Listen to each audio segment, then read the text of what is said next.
Hello, everybody. Good evening. Welcome to the Ideas Hive Orlando.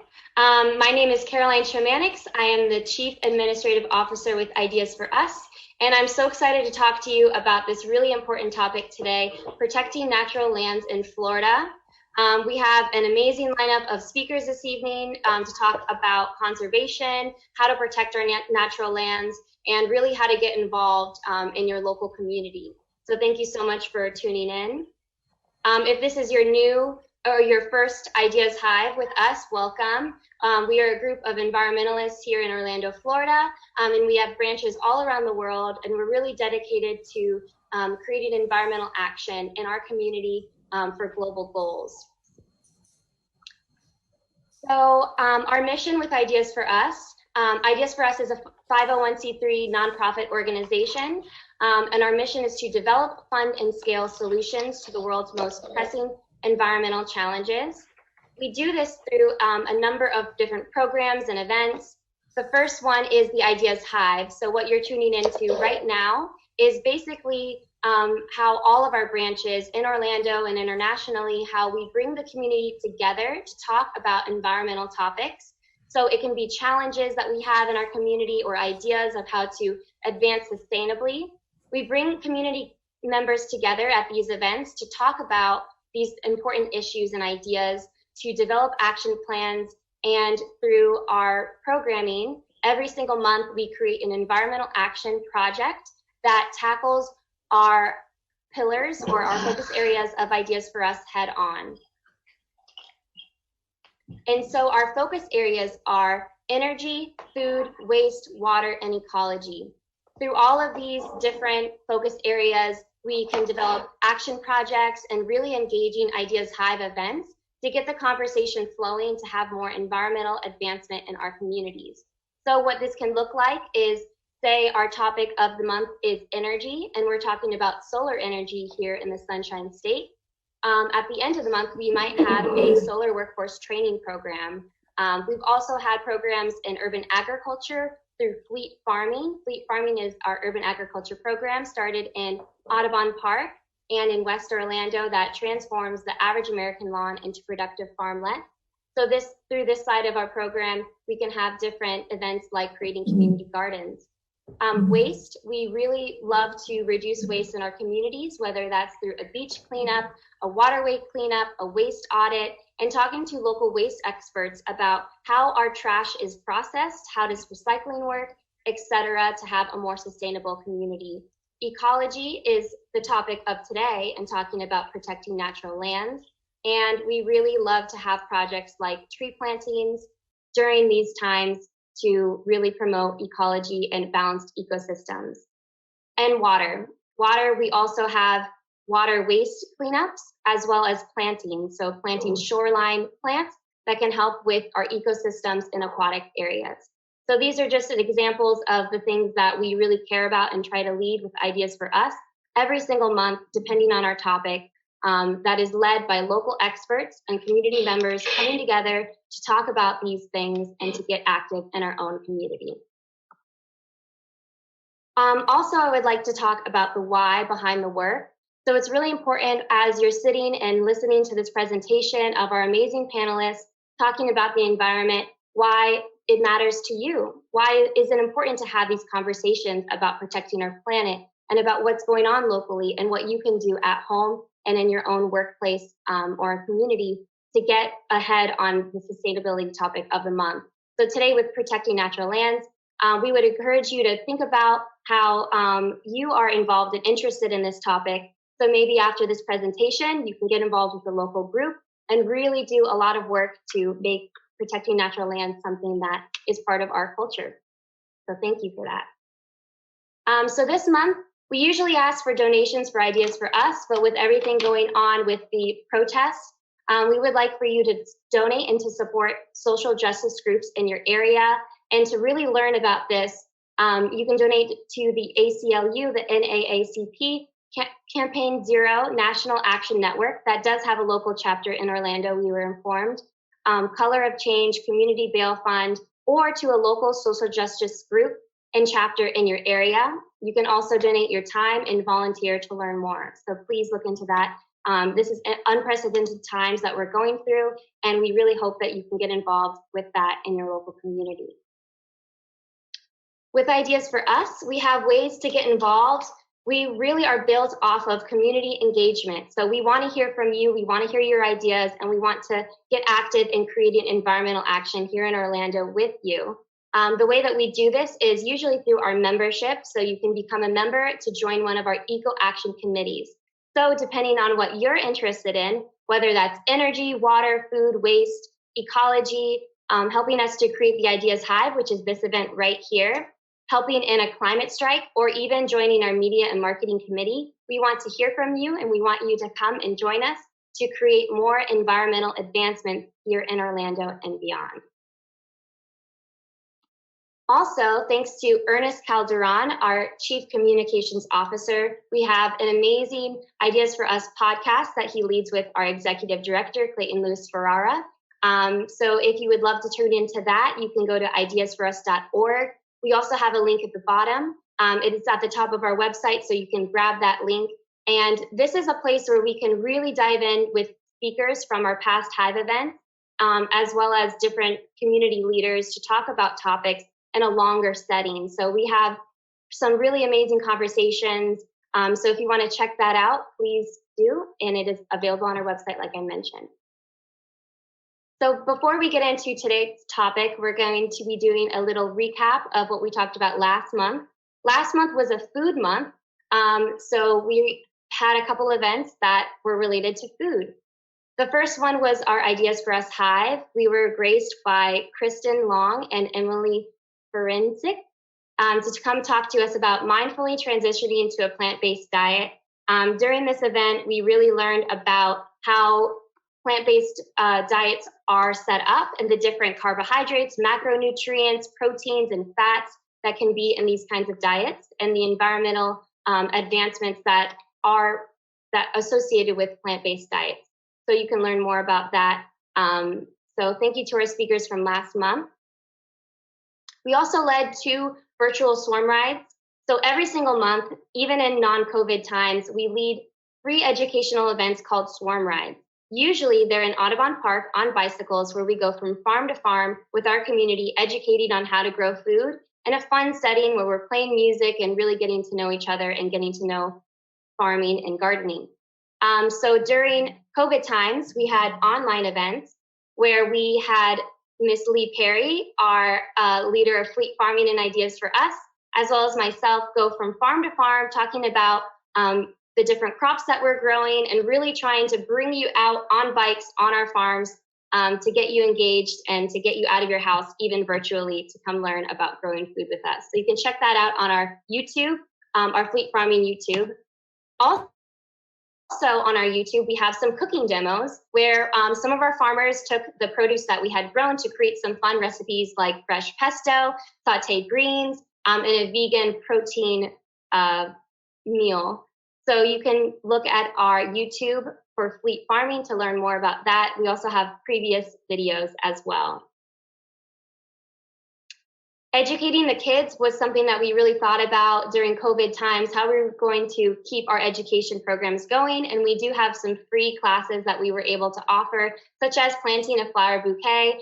If you would like to go to our website, ideasforfleetfarming.org, you can check out our education tab to see if there's any more classes coming up. We really love to see the kids, even if it's virtually, and get them engaged in learning about food and gardening. So if you have a little one interested, please check out our website to see if we have any upcoming events. And lastly, we did talk about our African branch conference, led by our Executive Director, Clayton Lewis Ferrara, and led by our Chief Operations Officer, Lee Perry. So we visited virtually our African branches to talk about the challenges and the ideas that they're working on. So if you're interested in that, you can go to our YouTube for Ideas for Us and watch the whole thing and learn about all these different countries and really what they're doing and the incredible things that they're working on. And you can even help to support them by funding their projects. On our website, ideasforus.org, you can go to the branches tab, where we have opportunities for you to learn about each branch and to donate and to support, because that is the thing that they're in need right now of, is supporting their programs directly. So please do that if you are interested. And for tonight's Hive, Protecting Natural Lands in Florida, I'm really excited to bring Lee Perry, our Chief Operations Officer, into the conversation to lead our 6 panelists. So we're in for a treat tonight. So thank you. And Lee, please take it away. Thanks so much, everybody. And thank you, Caroline, for giving us those comprehensive updates. I just wanted to share some sentiments about what's going on right now in the Black Lives Matter movement and just say that my heart is with everybody out there protesting. We do need to be responsible in acknowledging that Black lives do matter and that it's something important that we need to touch on. However, at the same time, tonight is about protecting our natural lands and conservation of these really precious areas are a public health issue, and it affects everybody. And when it comes to, the air that we breathe and the land and resources that we rely on for our survival, there needs to be a voice on, conservation and protecting these areas. And so I see a connection here with us trying to find unity in this space and time right now, and also trying to find unity in protecting the space where we live and the land that we're trying to, mitigate a lot of our, destruction. And so tonight I thought, we have so many opportunities to talk about different things when it comes to the environmental movement. But this Hive I felt was very special and near and dear to my heart because, in the world of activism, you really feel powerless sometimes when decisions are being made in your community and you don't feel like you have a voice. And, when it comes to our conservation areas, you see so much development happening across all of Florida right now. And you can't help but feel like, how do I feel heard in this community where I'm seeing areas that I grew up around completely leveled, and I'm seeing animals being pushed out to the outskirts, and I'm seeing lots of roadkill, and I feel powerless. And that's something that I personally deal with every single day of, feeling like I'm only one person. There's not much that I can actually do, right? But tonight's panel is extraordinarily important because these are all experts who are extreme advocates for conservation in our community. And I hope that this will be one of many panels that we host in the future to talk and educate people on conservation efforts and how that one individual person, you watching from home, can make a difference and can find people in your community that you can help support. And so, if you can go to the next slide, these experts, you can go past to the slide with, yes, that's the slide. These experts all come from diverse backgrounds. They all are educated in different ways. And so I'm really excited for each of them to introduce themselves and take a deep dive into, their background and area of expertise and how they add value in their own way. So hopefully you can be inspired as an individual to become active in your community and work together to conserve some of these precious animals and precious areas that don't have a voice. The first speaker tonight, Dr. Bohlen, I'm so honored to have this opportunity to highlight. I always try to find a way to collaborate with him and his amazing team at UCF, because ever since the first day I even learned what activism was, Dr. Bohlen was a beaming light of energy and excitement towards the environmental movement, and he made it cool on the UCF campus to be an environmentalist. So I'm just really honored to be able to set it up and allow Dr. Bohlen to introduce himself and talk a little bit about the broader question of how can we, the citizens of Florida, protect natural lands here. So Dr. Bohlen, welcome, and please introduce yourself. Oh. I better unmute myself first. So thank you for that flattering introduction, and Carolyn, for you organizing this. I know you guys have been having the Hive. I guess I'd just like to say from the outset, that I think everyone realizes what a great organization Ideas for Us is, and the work that you guys are doing to bring people together to work on these issues is really phenomenal. I've thought about participating in Hives before, and weeknights aren't always the best for me, and I've always missed them. So I'm really glad that you organized this and we're able to pull this together on this particularly important subject. I am a professor in biology and in UCF, so my background's very academic as a researcher and a scientist, ecologist, and conservationist. Along the way, I've always had a conservation element to what I do. I'm not really by definition a conservation biologist.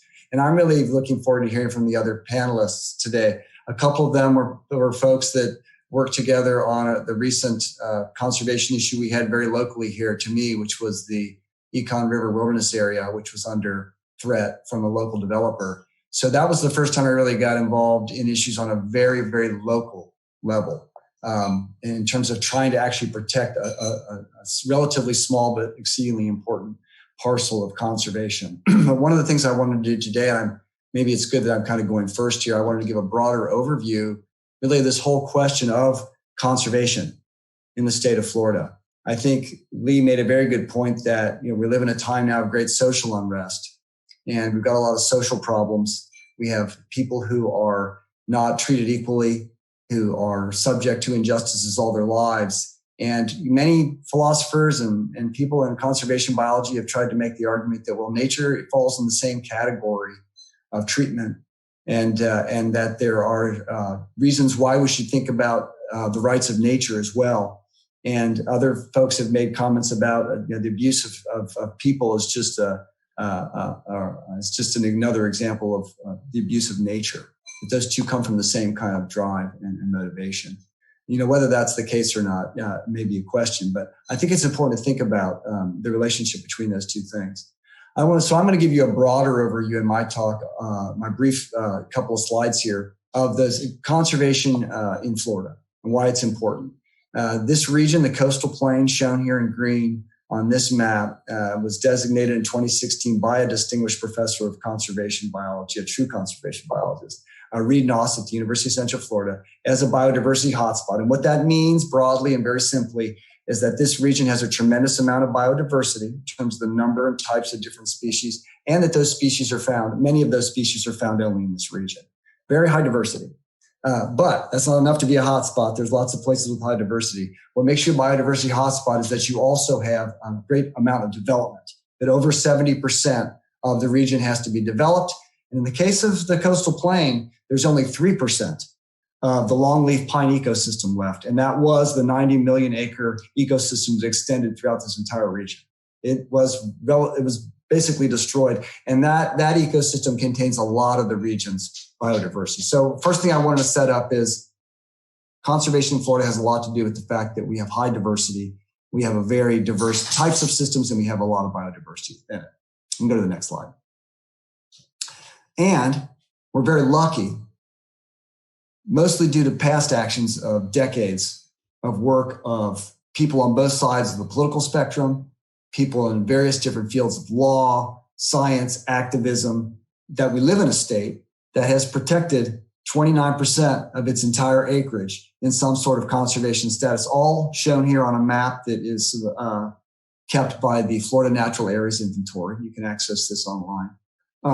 And what I've shown here, and it's not showing too well, the labels, and I don't know if they show, basically these two big things, the big orange and the big blue, which are supposed to have labels on, those are federal and state land.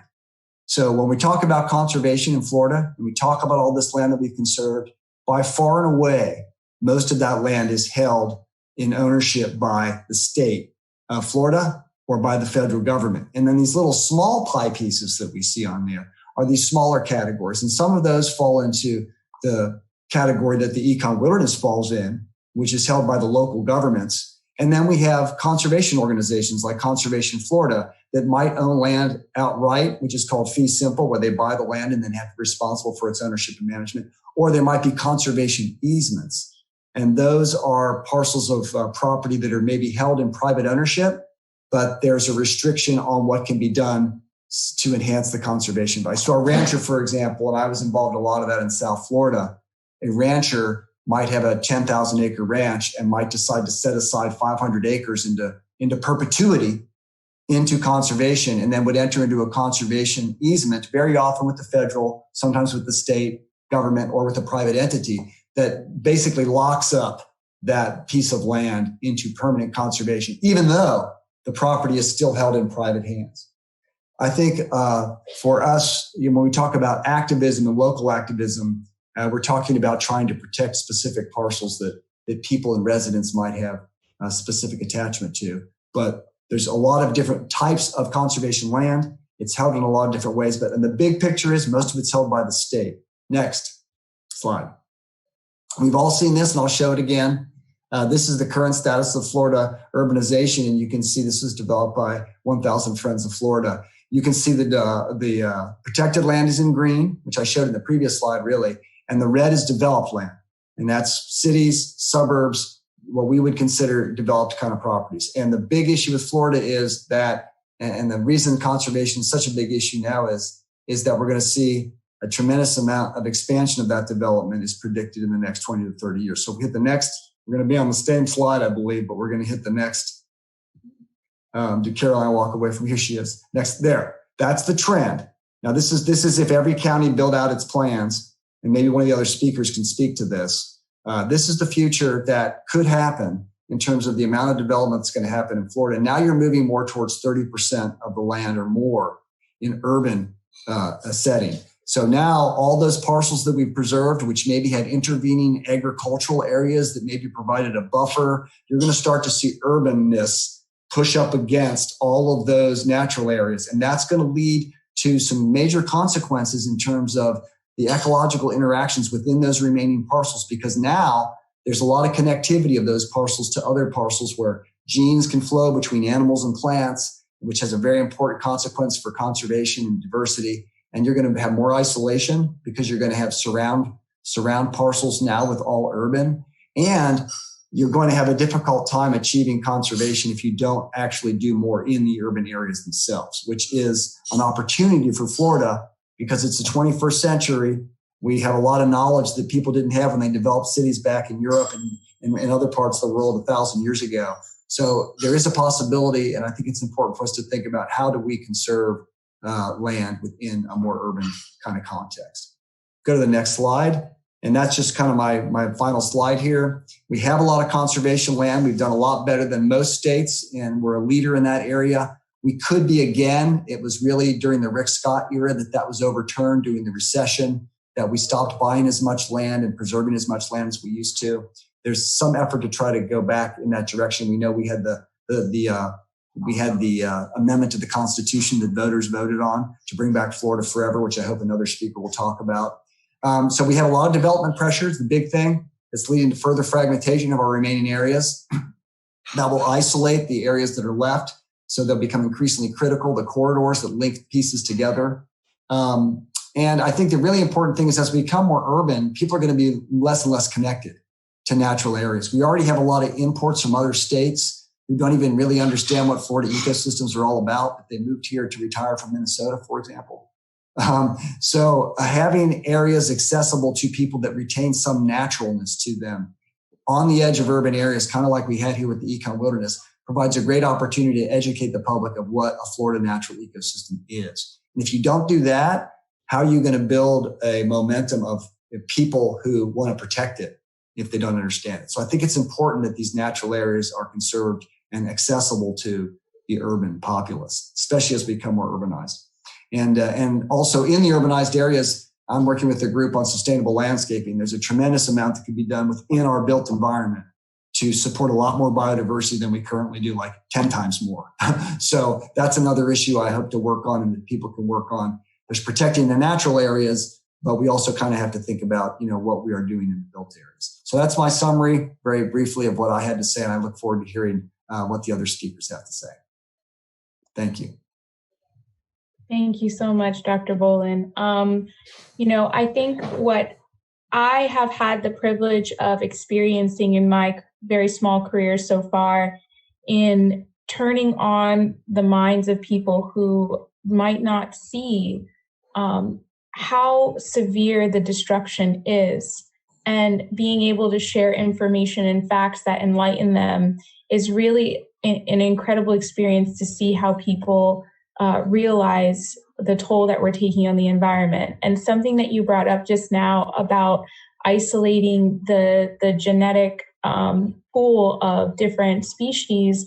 I remember when I was a freshman in college learning about how we had to bring different panthers from like Texas here because the gene pool of the panthers, that the Florida panthers, was so small that they were interbreeding, and it was causing a lot of health detriments to some of the panthers here in Florida.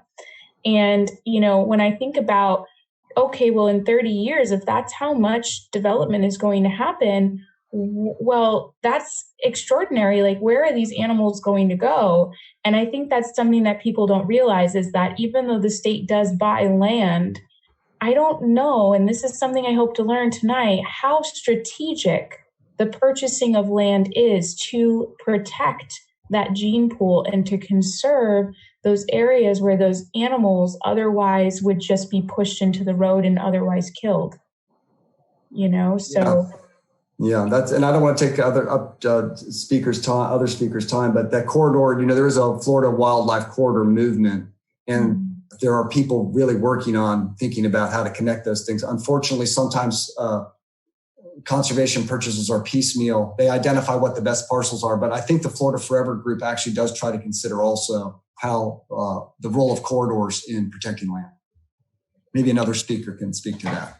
Yeah, of course. Well, that's a perfect segue over to Anne, because Anne Volmer, who I only had the privilege of meeting twice so far, and I'm so excited to welcome her to speak tonight, has so much energy and so much information. And so I'm going to go ahead and pass the mic over to Anne.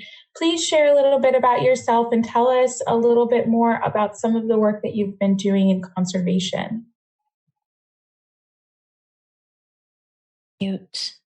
Hi, thank you, Lee, and thank you for having me tonight. I am currently the Secretary Treasurer for the Right to Clean Water political committee. It just recently started. I'm the Secretary Treasurer, and then Chuck O'Neill is the chair. And to just sort of mimic what Dr. Bohlen said, that I think that us as people tend to be detached from our natural environment, and it's important for us to understand our natural ecosystem. Unfortunately, there's a lot of people, like Dr. Bohlen said, who come here, or even people who grow up here, thinking that algae blooms and what we see in terms of our lakes and our rivers is just like the new normal, like it's just okay. Unfortunately, it wasn't always like that. So tonight I'm going to talk about the what our political committee, what the mission of our political committee is. Just so you know, my background is actually in statistics and economics. But given that I am at home now with my children, I've taken my energy and funneled it into local environmental tasks, or I guess you would say objectives. So the point of Right to Clean Water is to let citizens know. I'm going to try to post it here in the chat, and then you guys can maybe share it later on, is to promote the charter question number 1, which will be on your ballot in November 3rd. So if you're going to do like a mail-in ballot, you'll see it here. Let me just post it there. So that is both. You're going to see our Facebook link there in the chat, and then also our website. Unfortunately, we didn't pay for web optimization. So for right now, I'll try to say it again towards the end for those who are on Facebook Live. Okay, so basically, Charter Amendment 1 has 2 parts. One is giving rights to the econ and the Hive and other natural bodies of water within Orange County. And the other part is to ensure that citizens of Orange County have the right to clean water. Okay. I think you can go to my next slide. Yes. And you can just go ahead and click through, Caroline. Sorry. So if you guys are familiar, this is actually Lake Apopka North Shore. Oh, I meant right there. You got it. Thank you. And I'm sure that a lot of you, being nature lovers like me, probably have already driven along that little drive there.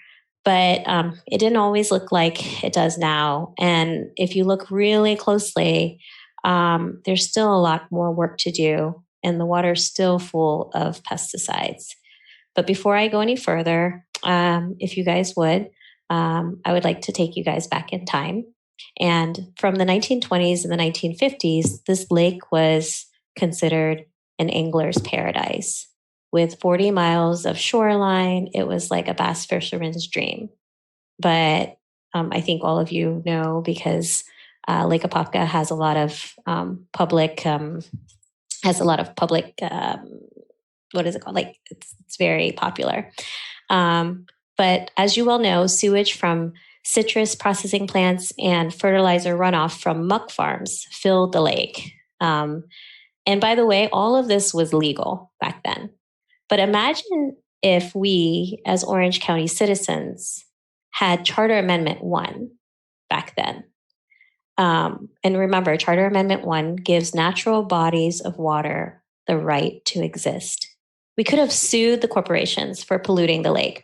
We could have possibly saved Lake Apopka and all the wildlife, and possibly even helped the people who depended on the lake. And now here we are, fast forward, right? Because we didn't have Amendment 1 back then. Several decades later, and hundreds of millions of dollars were spent on land purchases and lots of restoration projects later, Lake Apopka looks a lot better, right? But even today, wide mouth bass numbers are nowhere near what they were in the past. And it could take possibly 100 years or more to get the water clean enough to for fish and wildlife to thrive like it did before. And honestly, even right now, if you eat a fish from there, depending on what type of fish, there are fish advisories associated with that. You can go ahead and go to slide 2. Thank you. Okay, so thank you. So a lot of people, including my husband, was like, what are you doing? Why are you going to all these charter review committee meetings? And before I go forward, I just want to let you know that I said that this was going to be on your ballot. It's going to be at the very, very end, along with 2 other amendments. One that Valerie worked on, who's the speaker later, that has to do with split oak, and another one that has to do with citizens' right to petition. Just to make it easy, if you see these county charter amendments, you want to vote yes on all of them. But they're going to be at the end after the state constitutional amendments as well. And so a lot of people are just going to be tired, and they're not going to remember all these things. So I just want to say vote yes, try to remember that, at least for the charter. And for those of you who don't know what a charter is, it's sort of like our county's constitution. So my husband was saying, why are you going all to these charter meetings, and you're spending so much work and reading and sending all these emails? What are you doing? And he's like, we already have environmental laws in place that don't they work? So I don't even understand why you have this cockeyed idea of, that water has rights or land or trees has rights. Like, what's the point, right? Well, yeah, in an ideal world, I guess, yes, they work. But if you think about it, here in the Western world and lots of other parts of the world, the system is in place, but it's designed to regulate the pollution, right? It's not to stop it. And unfortunately, it allows harm to the environment. And that's how we got where we are now. Currently, there are 7 countries that have rights of nature laws. And in the U.S., you might have heard of the Lake Erie Bill of Rights. And recently, at the end of March in Pennsylvania, there was a township. It's called Grant Township, and they revoked a permit for fracking. Basically, they wouldn't let a corporation have a well. Actually, it was against, I believe it was the Department of Environmental Protection, which is kind of funny, right? Because the DEP is supposed to protect the environment, but it's not doing that. And that's where we come in. where we have this charter amendment number 1, which give rights to water. And what it does basically is it allows for citizens like you and me to sue against a government or a corporate entity. I think I need to go to the next slide because I think that's on the next one. Thank you.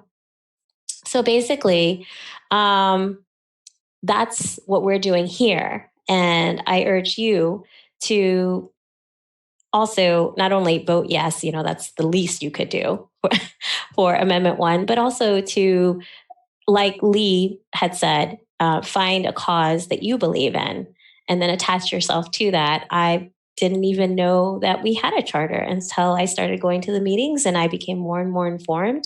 And every time there was a chance for me to make a public comment, I would do it. And so here I am now, Secretary Treasurer of Right to Clean Water. If you could go to the next slide, please. So because unfortunately we haven't paid for web search optimization, if you could just quickly go either write this down or click on it if you can see it on the chat, righttocleanwater2020.com. And so that's our website. And you can also like us on Facebook. If you go in your search, if you don't have time to go right now, you can go to Florida Rights of Nature, Florida Rights of Nature Network. And there you should see like a little emblem that looks like that with the little blue wave. And it says the right to clean water, vote yes on Charter Amendment 1. So I think that's pretty much it. I don't know if there'll probably be questions later. So thank you for your time and vote yes. Thank you so much. I really appreciate it, Anne. And, I feel like that's such an inspirational story to hear how you just kind of attended meetings and felt like maybe, I'm just assuming you were kind of at first questioning how you could help and just going to the meetings out of just wanting to learn. And then before you knew it, you found yourself learning so much and being completely engulfed in information that you were absorbing and became now a leader. And that's really inspirational. And I thank you for sharing that story. Next, we have Linda Rossel, who I also just met one time during her extraordinary journey on protecting the Econ Wilderness area. And so I think we all need to feel, some really good vibes right now when it comes to our efforts. And it sounds like her journey has really paid off. So I would love to pass it over to Linda and hear from her about her journey and where she's taking her journey next. So Linda, go ahead and share your story. Thank you so much for organizing this amazing seminar. I know it's a lot of work, but it'll really help bring important information to the community. So we thank you for that.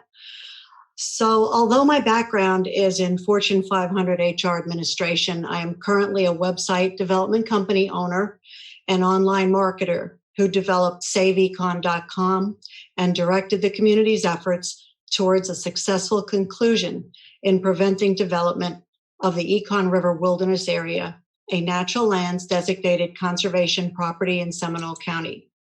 I am co-author of a recently published book, Mixlings in Time, Time Warped, which tells the story of 3 animals who travel back in time to save the forests and their adventures after turning into hybrid animals resulting from a malfunctioning time machine. The story is meant to inspire future generations to appreciate, value, and protect our natural resources and provide workable ideas towards achieving that goal on a grassroots level. My presentation centers on how the community can have a voice through judicious use of social media and online marketing, effectively and efficiently convey to government officials the public's opinions on land use issues and how we should not let our guard down and assume that a designated park or wilderness area really is fully protected. This is the story of one of those properties and how this issue, while initially being viewed as an unwinnable uphill battle, was resolved using a highly targeted campaign and dedicated volunteers. We thank every one of them because we could not have done it without you all. Slide 2, please. The Econ River Wilderness area in Seminole County was under attack through a land swap deal, although it was a designated wilderness area purchased for conservation. Next slide, please. This land was paid for by taxpayers through self-taxation in 1994. Everyone assumed it was safe from that point forward, and it couldn't be developed. Next slide, please. The sign on the property indicates that it's part of the Seminole County Natural Lands Program and that the property was purchased with funds approved by Seminole County voters. People were absolutely shocked to learn that it could be destroyed. Next slide, please. So what happened? Even with over 49,000 annual visitors, wildlife and native plants on the conservation property, and even with that property being in pristine condition, the Econ River Wilderness area was caught up in a land swap for development, with the Seminole County Board of County Commissioners having the final say. This property should never have been involved in this issue at all. Next slide, please. The bottom line is that a small, virtually perfect 238-acre protected wilderness area and community park proposed to be swapped with a larger, less pristine piece of land, giving the illusion of a better deal for the county, who would be receiving 667 acres instead of the 238. But is bigger necessarily better? Next slide, please. Short answer is no. But not everyone was fully informed about the condition of these properties, including some commissioners. So many issues come before governmental bodies that it's impossible for them to be as fully aware as everyone else in order to affect a proper decision. So a lot of them really didn't understand the difference in the two pieces of land, and Professor Patrick Bohlen was instrumental in conveying that, and we thank him for his help with that. Next slide, please. So what we did was we needed to make the public aware of what was happening, and we needed to notify the county commissioners of the public's opinion that the land shouldn't be swapped and destroyed. So here's what we did. We created a logo and branding combined with a full featured website with information about the issue, containing news articles and documentation, legal documents and everything. The website, most importantly, contained an automatic reply form which sent specific messages to all 5 county commissioners simultaneously so that they were made aware of overwhelming public opinion. It was imperative that we received copies of all responses for tabulation and reporting. Also on the website was a volunteer sign-up form to enlist help. Social media accounts were opened and everyone was encouraged to share the information. Volunteers held signs at the wilderness area and handed out flyers with a QR code to easily reach the petition form. This campaign went on for 3 solid months. It was an enormous task. We're telling you all of this so that you all are able to look at something that's happening in your area and know that something can be done if you get involved. The next slide, please. The result was over 10,000 petition signatures, letters, personal emails, and phone calls to the commissioners from the community, ensuring that commissioners knew the community's stand on this. We enlisted conservation experts to educate the public and notified television, radio, and newspaper for coverage as well. The result, we won. The Econ River Wilderness Area has been saved from development for now. There are ongoing efforts to ensure that this doesn't happen again.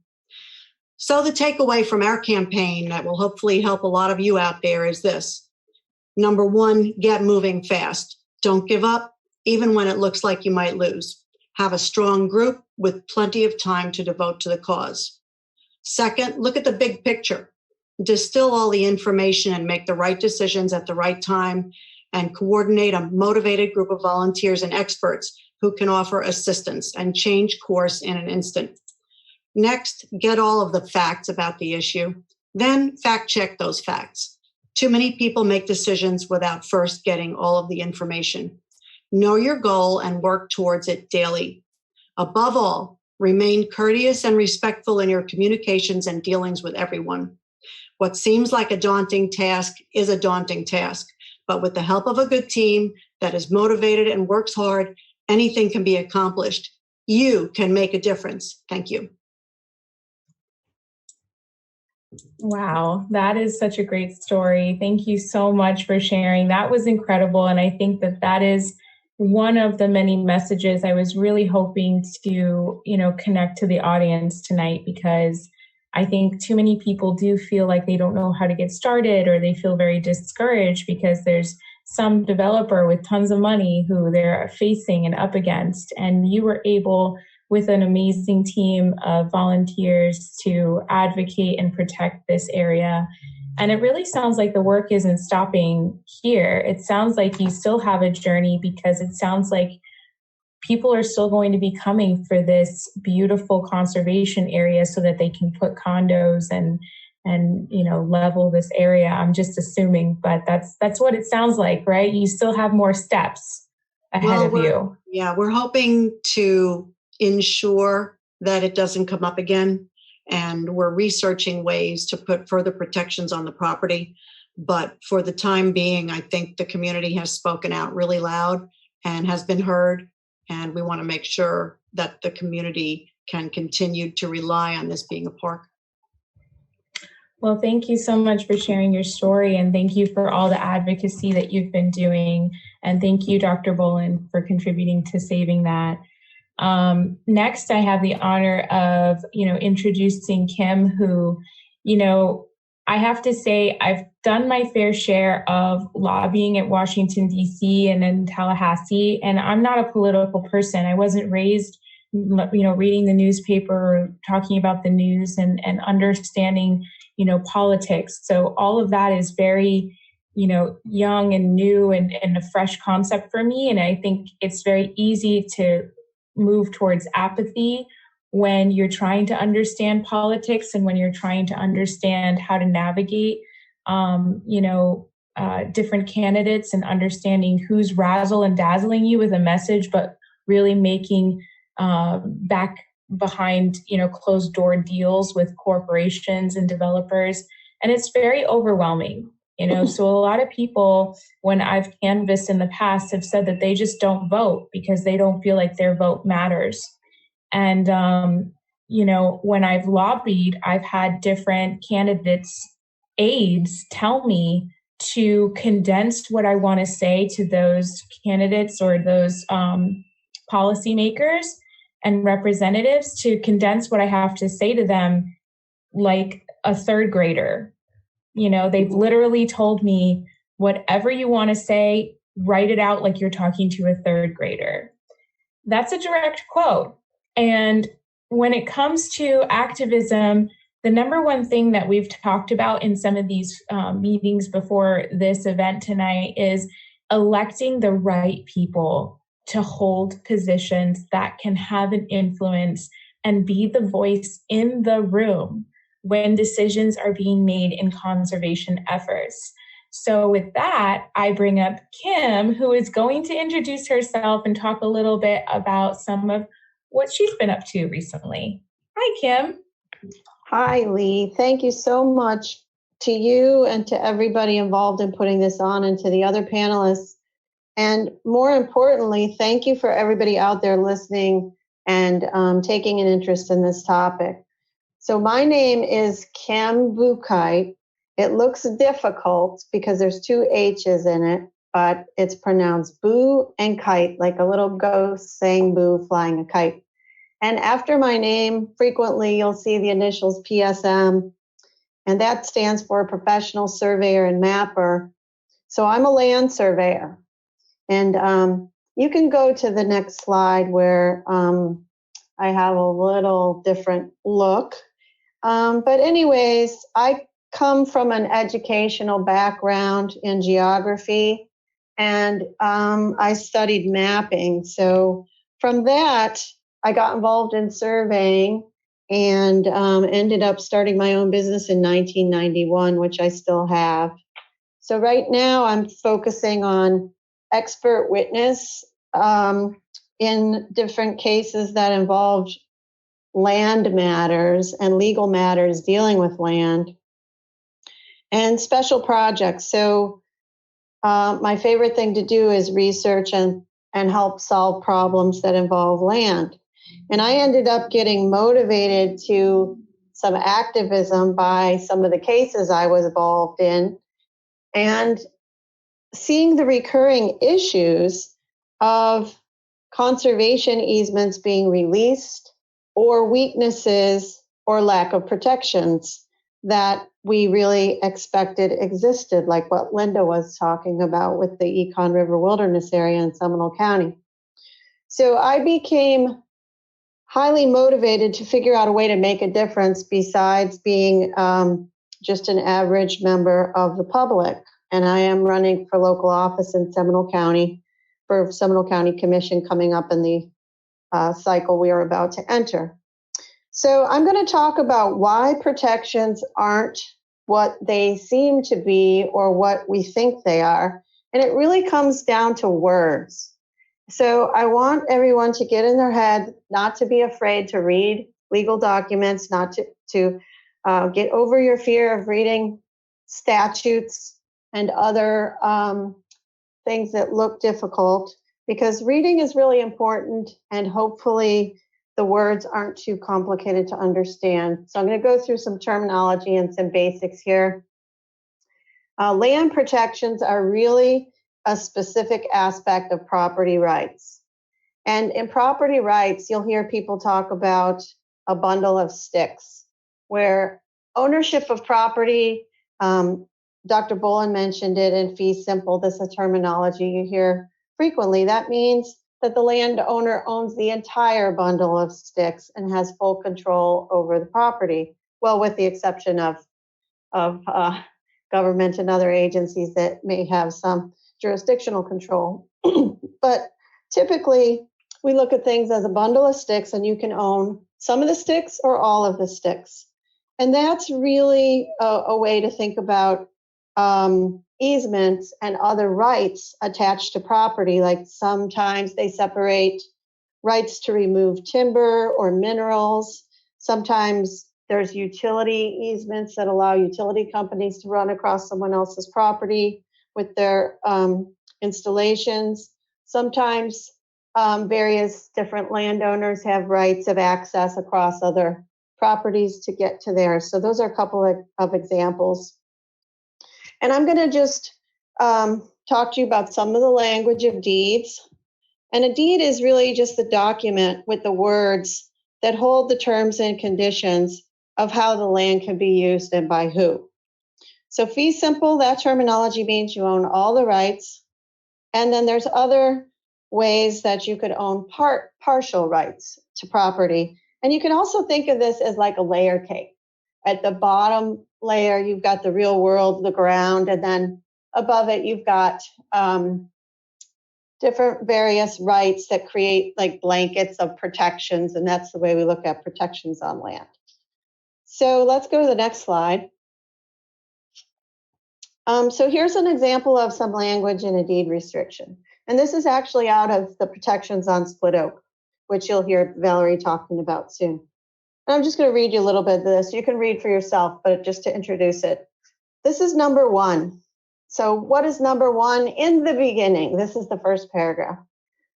The project site shall be managed only for the conservation, protection, and enhancement of natural and historical resources, and for passive natural resource-based public outdoor recreation, which is compatible with the conservation, protection, and enhancement of the project site, along with other related uses necessary for the accomplishment of this purpose. So that's pretty straightforward.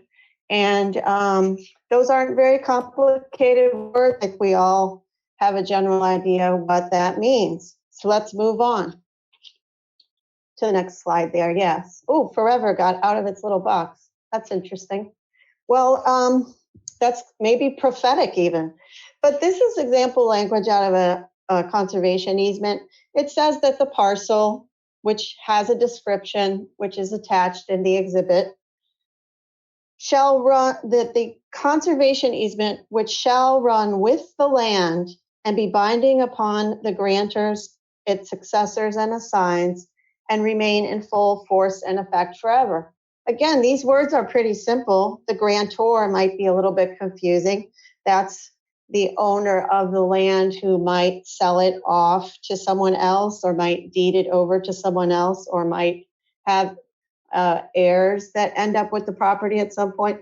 But at any rate, the easement that protects this land should remain in force forever, regardless of whether or not the owner changes hands or the property changes hands. Further, it goes on, property will be retained forever in its natural state pursuant to section 70406 Florida statutes. Okay, so that's where we start to get nervous. We've got numbers and statutes. So let's move on to the next slide. We're back to that same language we read earlier. That was number 1. Well, look what happens in number 3. Even though in the beginning we had all those nice words to protect the property, number 3 says this agreement may be amended at any time. So what do we call this? These are where the loopholes come in and how these protections can be penetrated. Because though the agreement was meant to be forever, it can be amended at any time. So let's move on to the next slide. Right here, I'm just showing you that you can go ahead and browse online for yourself and find the Florida statutes by number. The conservation easement language is in the statute 70406, and go on to the next. So 704.06, conservation easements. As used in this section, conservation easement means a right or interest in real property which is appropriate to retaining land or water areas predominantly in their natural, scenic, open, agricultural, or wooded condition. So that's pretty straightforward. And then it goes on to tell us exactly what's prohibited. And I'm just going to read you A there. Construction or placing of buildings, roads, signs, billboards, or other advertising, utilities, or other structures on or above the ground. Those things are prohibited according to this section of the statutes. So let's go on to number 2, which says conservation easements are perpetual, undivided interests in property and may be created or stated in the form of a restriction, easement, covenant, or condition in any deed, will, or other instrument. So they're talking about the language of the documents and how conservations are created by those instruments. And let's go to the next one. So now we're getting farther down. We're away from the beauty of in the beginning. We're down to number 4 now. Conservation easements shall run with the land and be binding on all subsequent owners of the servient estate. That's just fancy way of saying that the conservation stays attached to the land. Kind of like the way when a piece of toilet paper gets stuck to your shoe and you can't get it off. Think about these easements being stuck to the land. And then now we're getting further down at the bottom of number 4, and here's what it starts to tell us. A conservation easement may be released by the holder of the easement to the holder of the fee, even though the holder of the fee may not be a governmental body or a charitable corporation or trust. So what that says is a conservation easement may be released, and the holder of the fee is the owner. So let's move on to the last part I want to show you, which is number 11. And this is the part that was added to the law in the late 1990s, right around 1997. And it says, nothing in this section or other provisions of law shall be construed to prohibit or limit the owner of land or the owner of a conservation easement over land to voluntarily negotiate the sale or utilization of such lands or easement for the construction and operation of linear facilities. So here we are with the very large loophole that allows for conservation easements to be penetrated for the construction or operation of linear facilities. So let's go to the next slide. So what are we talking about here? I think you can see for yourself from the language that these protections are not as hard-shelled as we thought. And my observation is that the weaknesses in the protections are somewhat convenient and are easily exploited.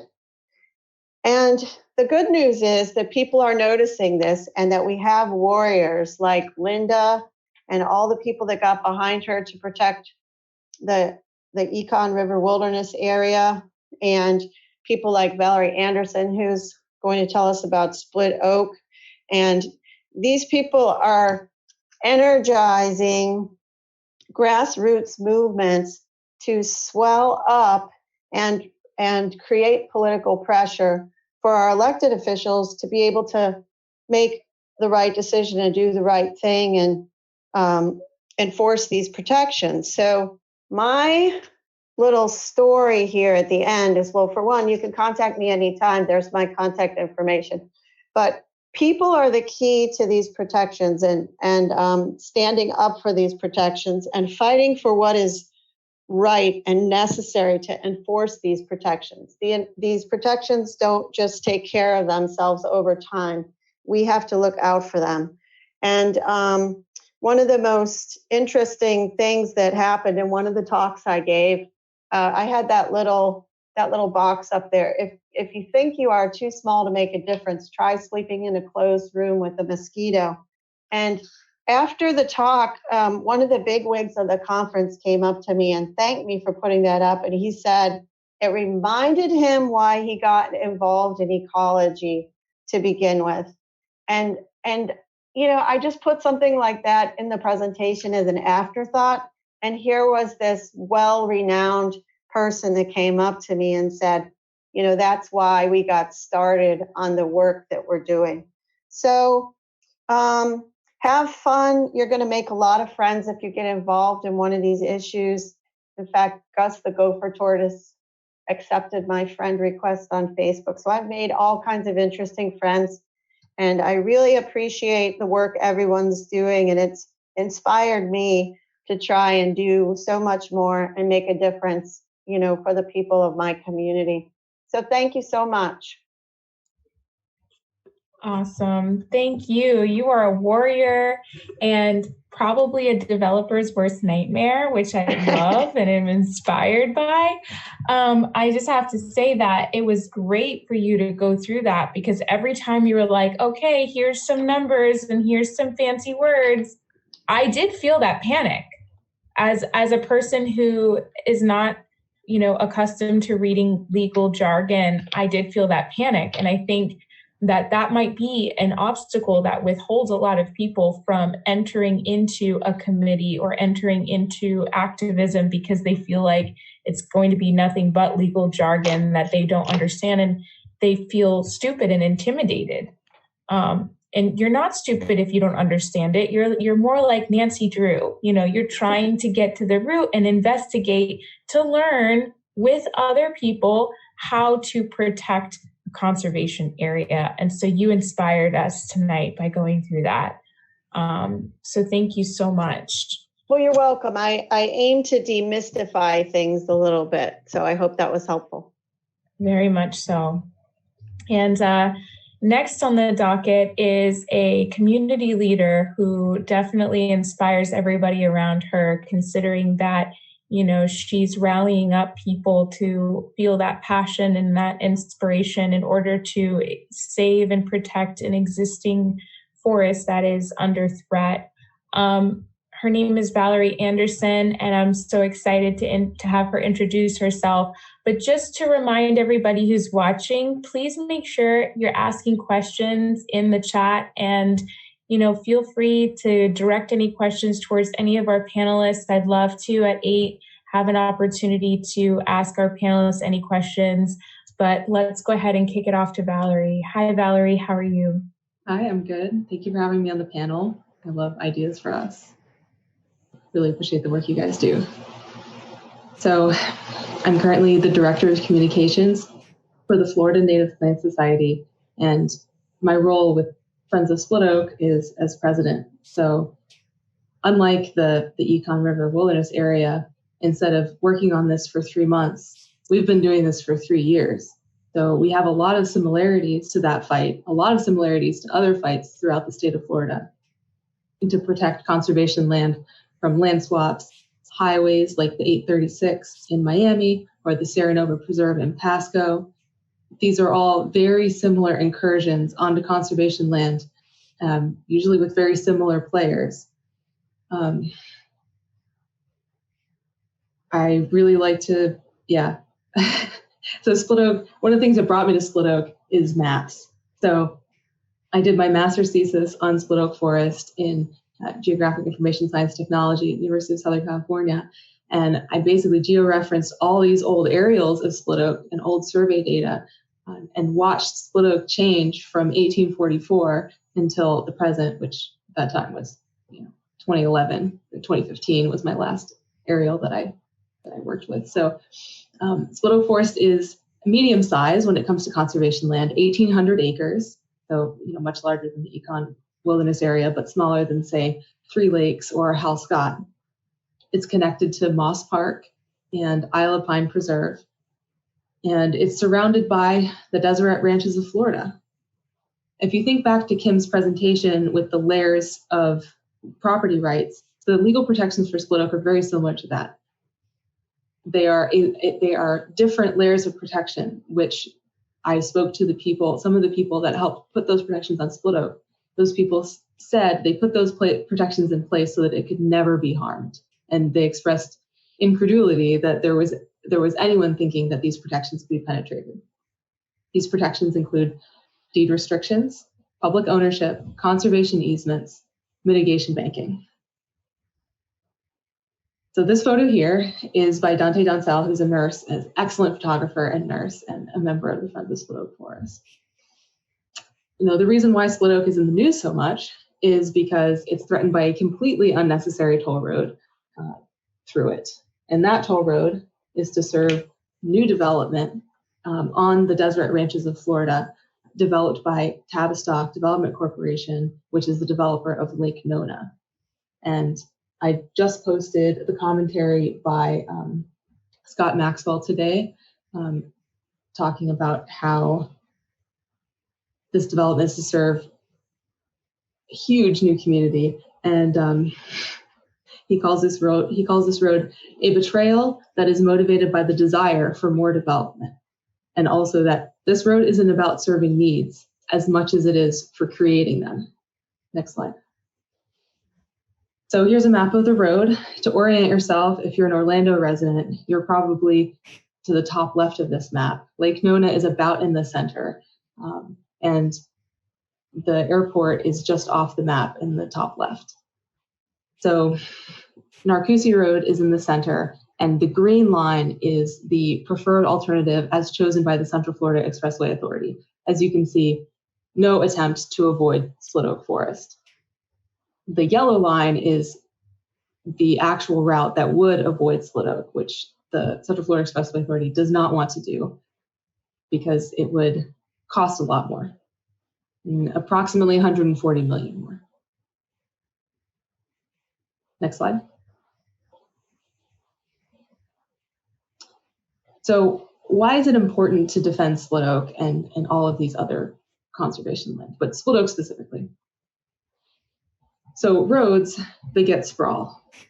Particularly in this instance, this is not a road that's sprawl alleviating. For example, take the Poinciana Parkway.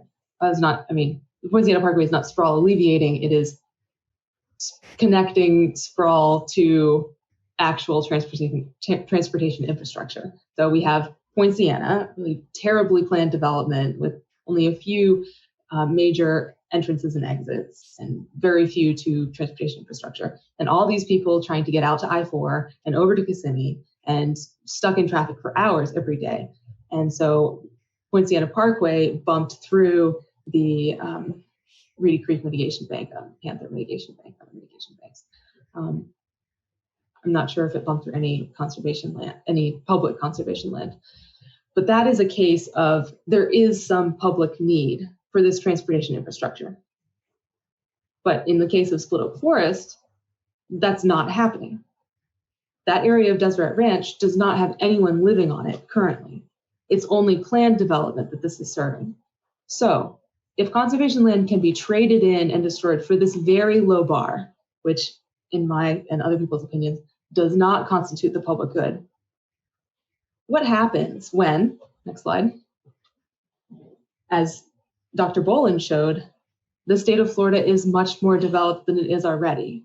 What happens when the Ocala National Forest is between a sprawling, trafficky Ocala and a sprawling, trafficky Palm Beach? Like Ormond Beach or Palm Coast or St. Augustine. What happens when St. Augustine sprawls all the way down and people need to get to Gainesville and they want to go through all that beautiful public land east of Gainesville? We're setting up for an even worse problem in 2050, 2060. And that is why defending our current conservation land and the current protections that we have is very, very important. Because when I spoke to the Kissimmee Chamber of Commerce, they asked me, what do you want, Valerie? What will you trade for Split Oak? How many more acres do we have to offer you? And I said, well, you can walk a bill through the legislature that would prevent this, a new toll road, or any new development through public land in the state of Florida. You can walk that through the legislature next session, and I will go away. They laughed and said, that's not possible. So the condition of our legislature is in such a place that new protections for conservation land are unlikely to come into place. So we need to defend the protections that we have already.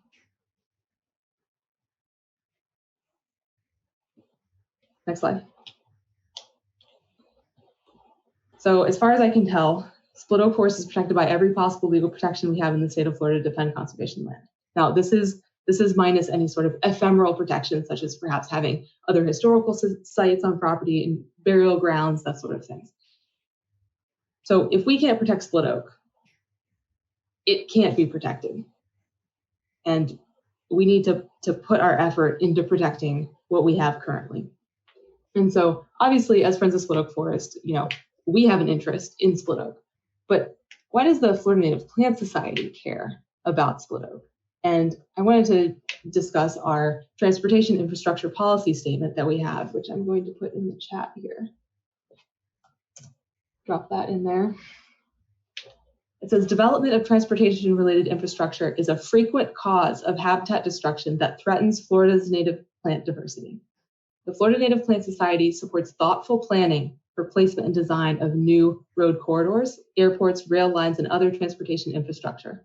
And as Kimberly noted, that these are often, in legislative and other efforts, these are often called linear facilities. So the Florida Native Plant Society supports this planning that ensures that these facilities, one, are consistent with regional needs and local comprehensive plans, which would include not going through conservation land, existing designated conservation land, designated for future land use as conservation.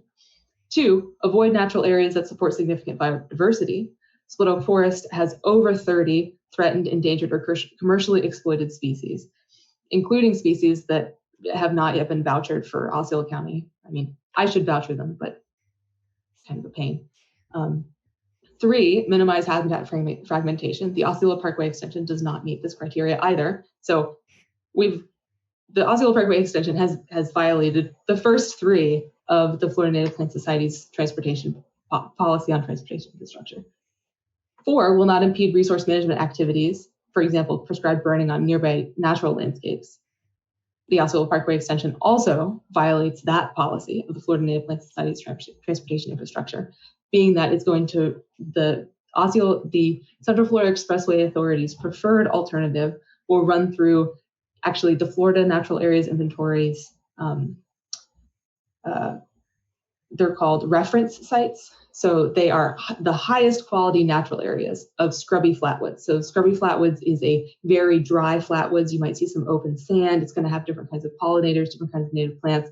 And these habitats absolutely need to be burned. And so the Osceola Parkway extension would go through that habitat and would make it unable to be burned completely.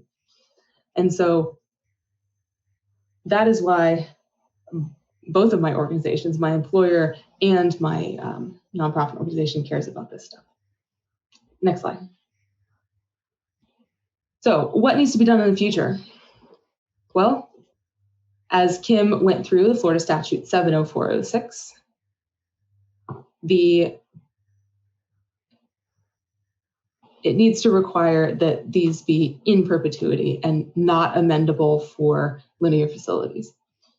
The agencies that write conservation easements, as well as land trust, needs to tighten up their boilerplate conservation easement language. The linear facilities and land exchange language needs to be removed from the Florida Administrative Code, and agencies need to start refusing to release perpetual conservation easements. I'm particularly looking at the water management districts that release conservation easements at almost every board meeting. And conservation groups need to not be divided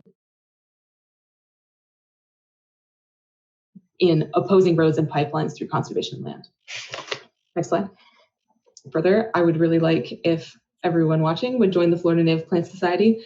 Individual dues are $35 a year, basically nothing. We're doing monthly lunch and learns on interesting botanical topics.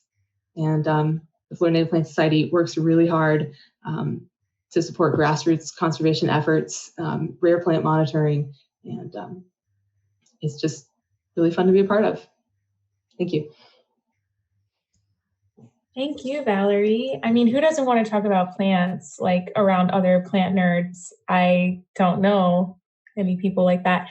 I also want to say something that you brought up about, what happens if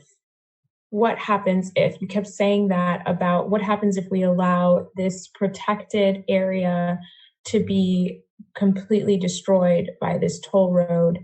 And when I think about that, I think about all the stories of city planners and construction workers who I've spoken to, who have talked about the general consensus that there's a push for development right now in a very unresponsible way. I think about Gabrielle Milch, who is on watching us right now and commenting.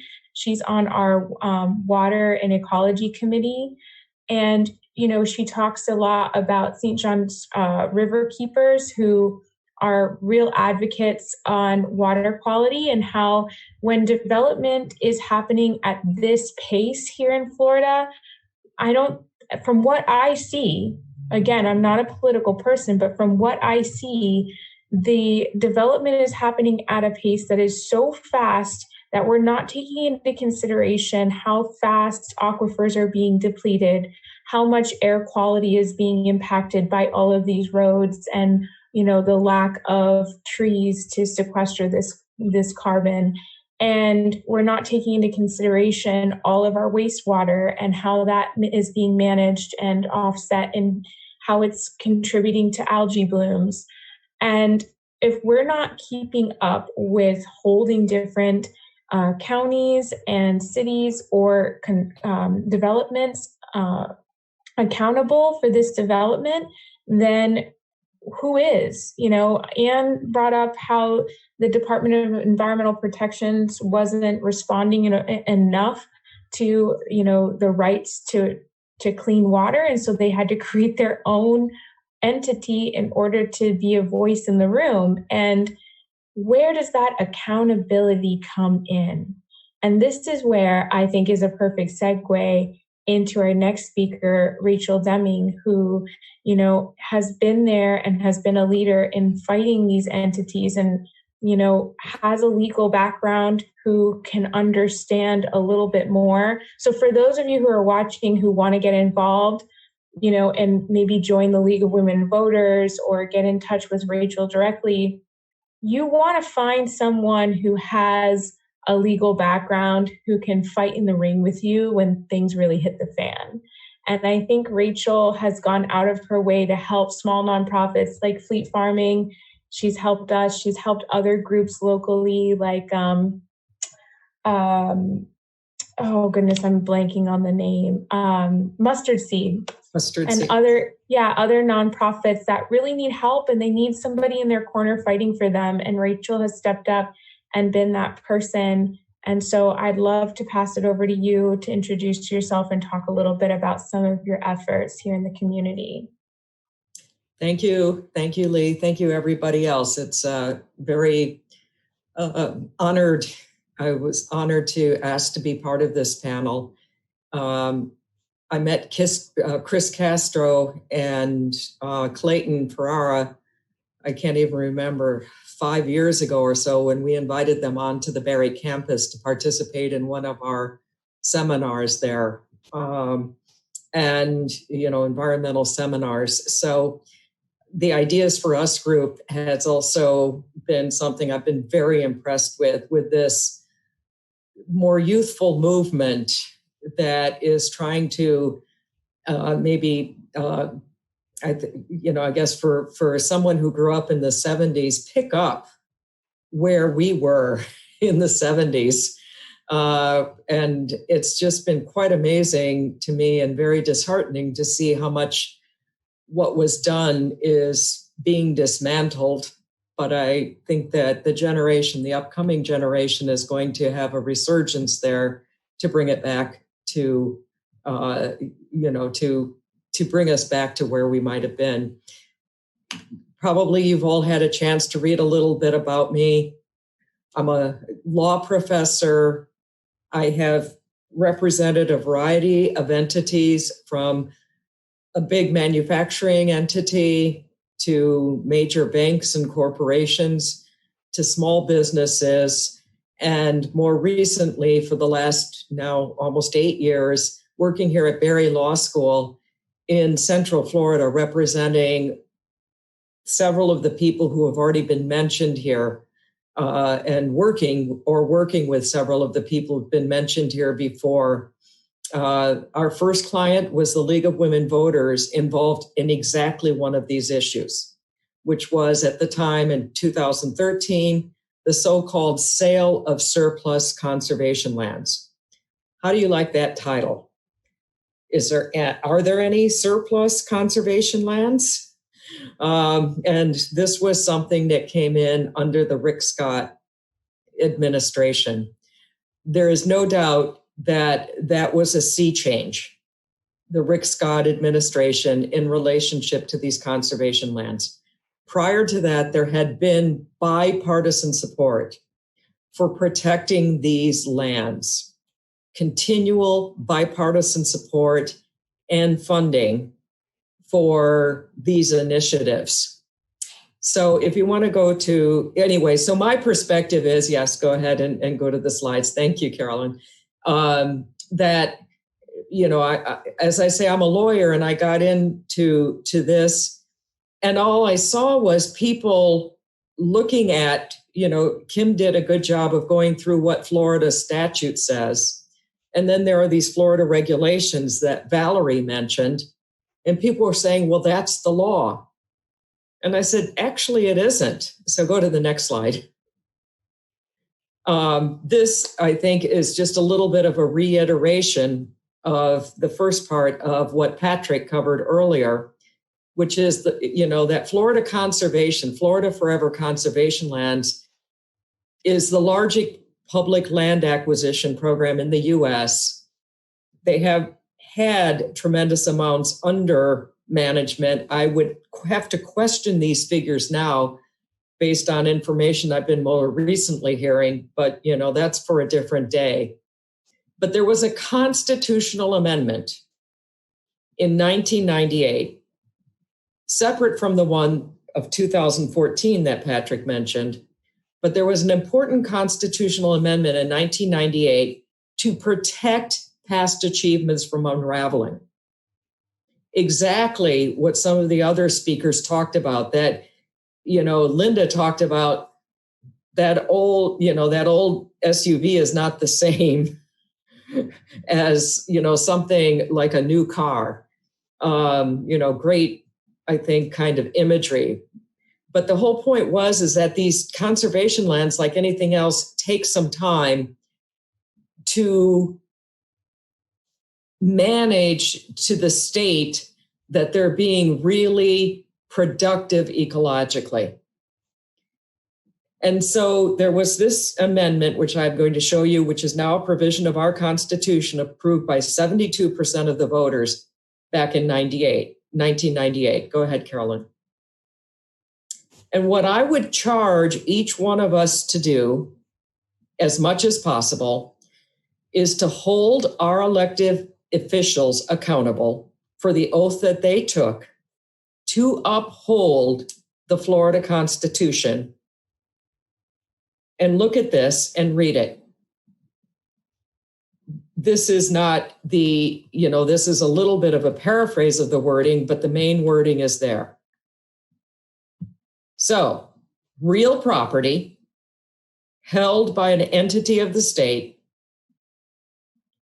designated for natural resource conservation can only be disposed of if there is a determination that the property no longer serves a conservation purpose.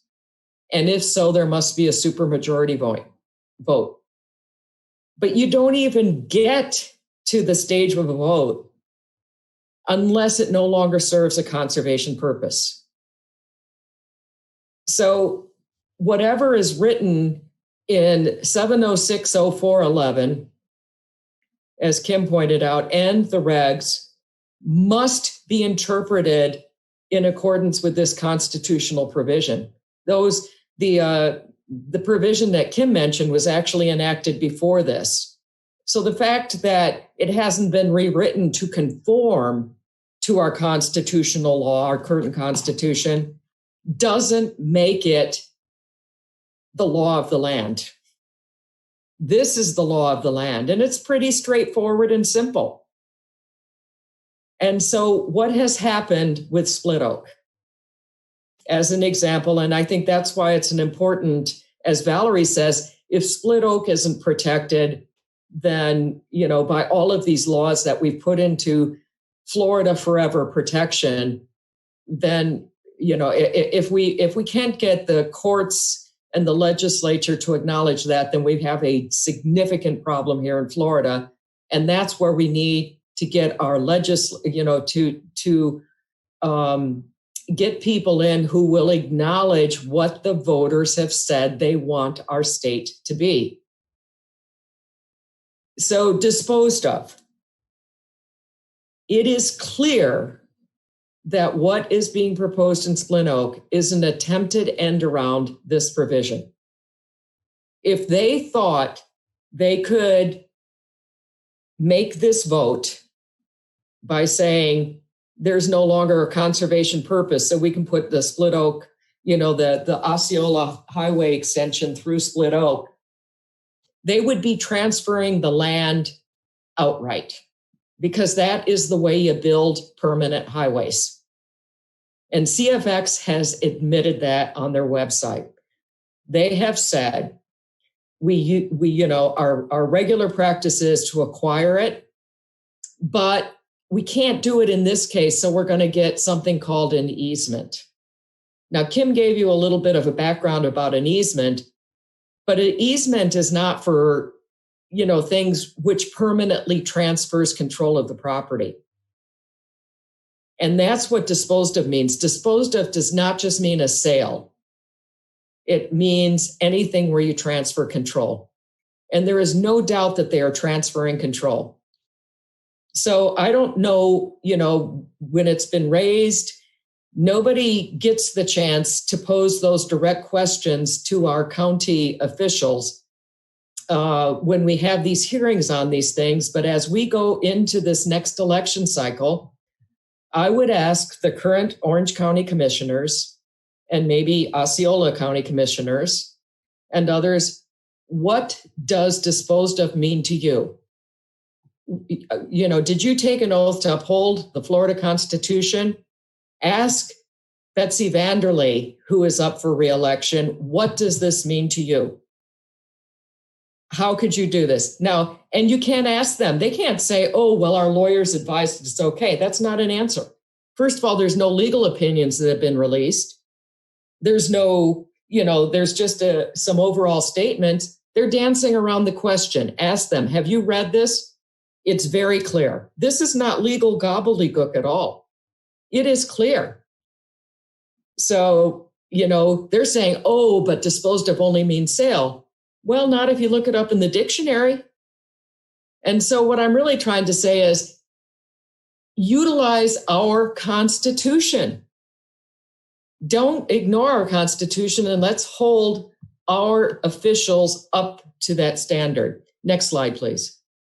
And so this just goes to the point that, yes, there are these other things that are there within our regulation and statutes, but the Florida Constitution overrides all of these regulations.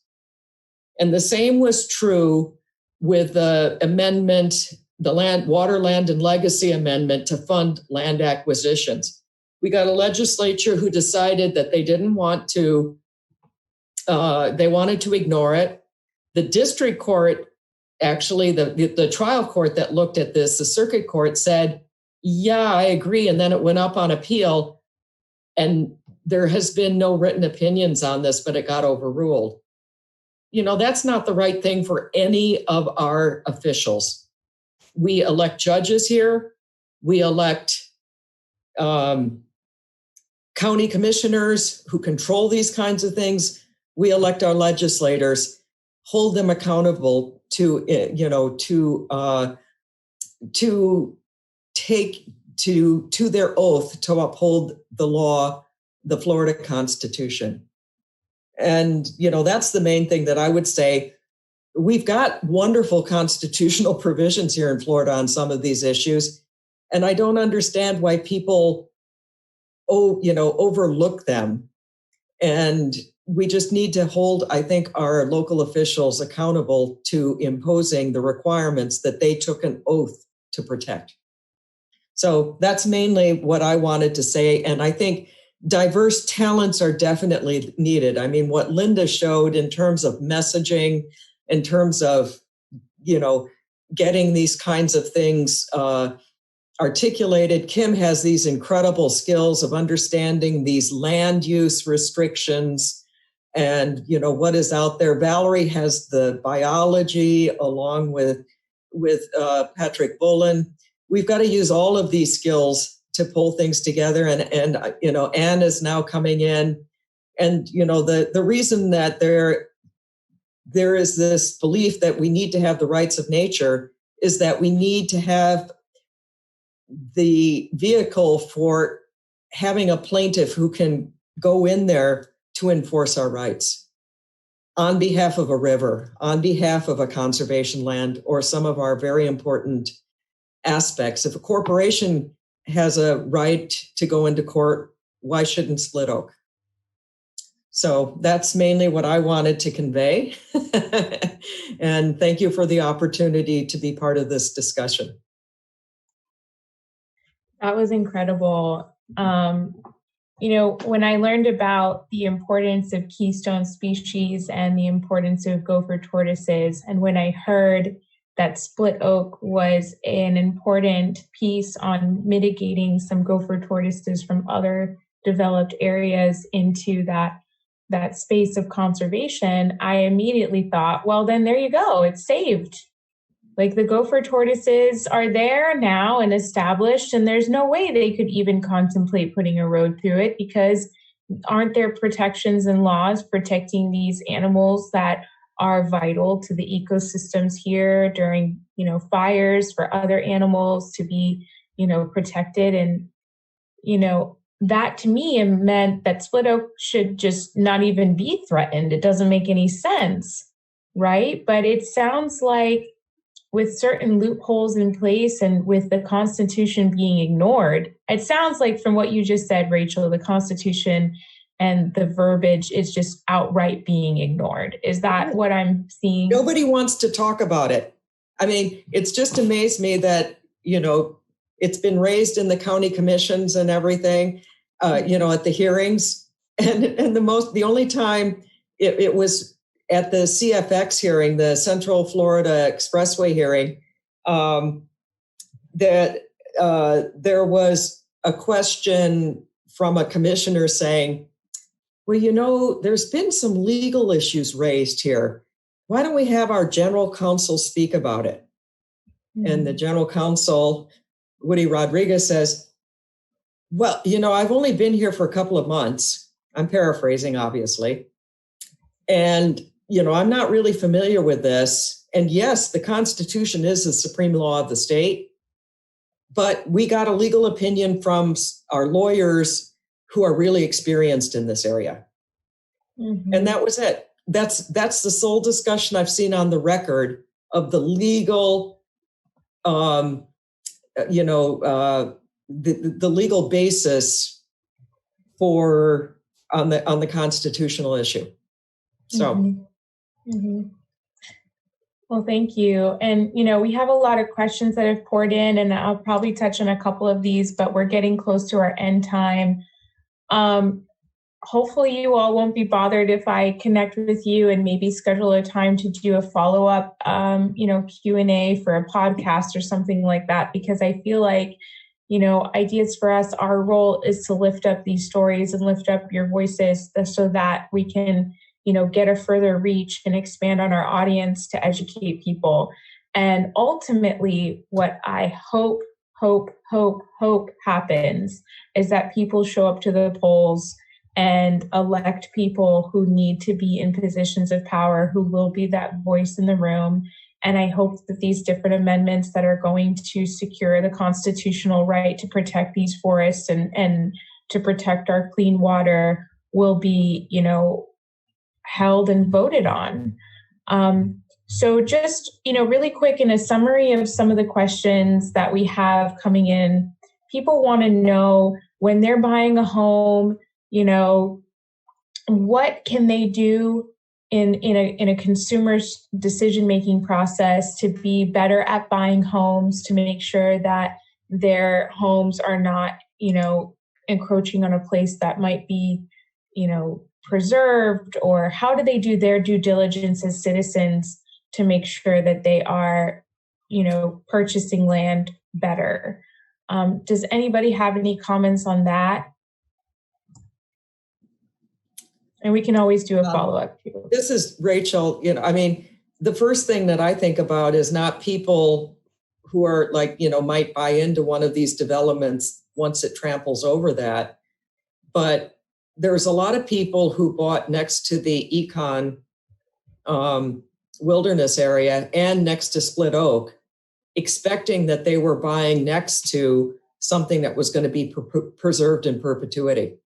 Mm-hmm. Mm-hmm. And, I just think that their rights have been trampled on. In addition, the main thing is you just look up the land history.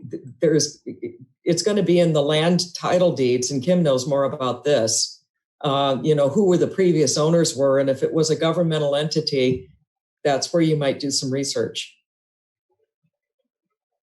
I heard my name being called. This is Kim again. So I think what most buyers assume is that if it's a subdivision property, that it's gone through all of the requisite approvals and all of the environmental permitting. So I think just be very careful about doing your research. If you need to have somebody take a look at it for you from the title standpoint, there's usually a title company involved in most transactions that involve financing.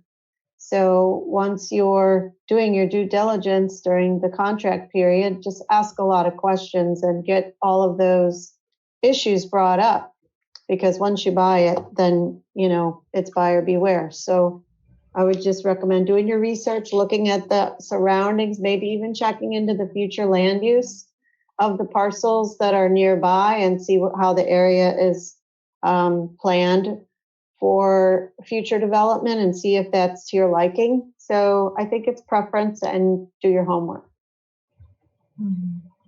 I think one really important thing, if you're buying property, talk to your neighbors and the surrounding subdivision people, because they usually know what's happening in the area. Mm-hmm. Awesome. And this is a selfish question for me, just because I am very curious about this. There's incentives for companies sometimes to open up in, the state of Florida, and subsidies that are given to large corporations. And I've read in, when I was still in school, about an incentive that I think Wawa took advantage of when talking about brownfield sites and contamination areas, where they basically were given a tax break of some sort. I would need to reference the article in order to clean up certain brownfield sites in order to establish their businesses, and they monopolized on that, which is part of why they, spread throughout Florida so quickly as they partnered with the state. And maybe there's more that I could dive into on that article that I read, but are there any incentives for companies to be into conservation efforts that you know of? Any type of tax write-offs or? The brownfields thing, I think, is different, a little bit different, because that's where you have a contaminated site and you have somebody who's going to come in to clean it up, and you give them an incentive because they agree to clean it up to some level, maybe not anyway, and then establish a new use for the property. I think that's a little bit different. In terms of incentives for conservations, I honestly am not aware of any. These mitigation banks are not incentives to conserve. They're just trade-off programs.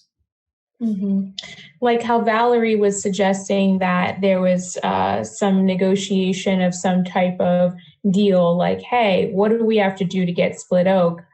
If these types of conversations are being done with her, a local community activist, I can only assume that at a higher level with state representatives that could be saying, okay, you want to build your large multi-million-dollar company in an area in our community here in Orlando, Florida. Well, we also want you to pay into this conservation effort, and we'll give you a tax break for the first 3 years of your development here or something like that, to incentivize putting money back into Florida Forever or whatever. So I was just curious if something like that is happening, but it doesn't sound.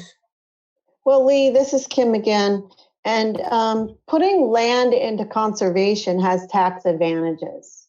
And I'm not a CPA, and I would encourage anyone who's interested in doing that to consult with a professional on their tax situation. But that's one incentive for putting land into conservation.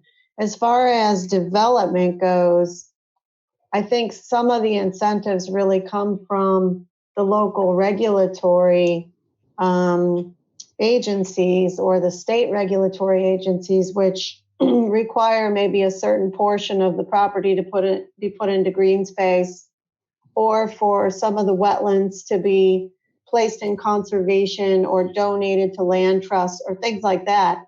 And I wouldn't say that they're necessarily incentives. They may end up just being the cost of doing business, where to get your development approved, you've got to meet certain terms and conditions. Otherwise, you're not going to get your approval. So I don't think what you're suggesting as far as a program to incentivize, I don't know that anything like that exists currently. So I would just jump in here quickly and say, if you're looking at somewhere to purchase, you have a lot of choices. I would pick a county with an active land purchasing program, such as Osceola County used to have when we had the Save Osceola program. This is also Lee County, Collier County. These counties are taking these might be financed in different ways. They might be financed by taxpayer money from having an ad valorem tax, or they might be financed by sales tax. They might be developed by developer fees. But basically, if you're looking at a place to live, the more transparent and higher quality the local government is, and the more they have these conservation programs, what you're doing in living in that place is having some benefit on your local ecology. Secondly, I'd like to address HOAs and other things that might affect your native ecosystems and your pollinator populations, other restrictions on you having, say, fine art vegetable garden or native plants that support pollinators or other wildlife. And so we need to know what is the nature of your HOA and whether or not anyone else has native habitats in their lawns, or whether the entire subdivision is loaded with invasive species. Awesome. The only other thing I would add to that, and just to follow up on Valerie's transparency, just as an example, Orlando has made this big push of saying we want to plant trees, and we're adding trees and counting that, but they don't do it on a net basis. They have authorized the destruction of many trees in furtherance of the developments that they have approved. And, I have asked about that a couple of times. I don't think that there's transparency there in terms of net benefits. And once again, you've got old established trees being bulldozed down. And then there's this thing, let's plant some new trees other places. But I think part of it is to, once again, hold our public officials accountable for that kind of transparency. And, if they're going to be boasting about an increase of trees, it needs to be on a net basis. I agree with that. And we're fairly strict at the university, but we've used some municipalities as examples. But most municipalities and people who know the legal part of it better can maybe speak to that, is that most municipalities don't give credit for natural land. So if you have a big pine forest, if you clear the land like they did down on 408, they only count trees in the urban areas when they take them down to replacement. So the pine tree in the woods is worth virtually nothing when it comes to tree replacement. Now, we've actually, UCF made that a rule that even if you're clearing natural lands, you get less credit for a pine tree in natural land, but you still have some kind of credit. It's ridiculous to think you'll clear 500 acres and give no credit for a tree, but then you cut one down that's already been planted, 50 years ago, and then you get credit.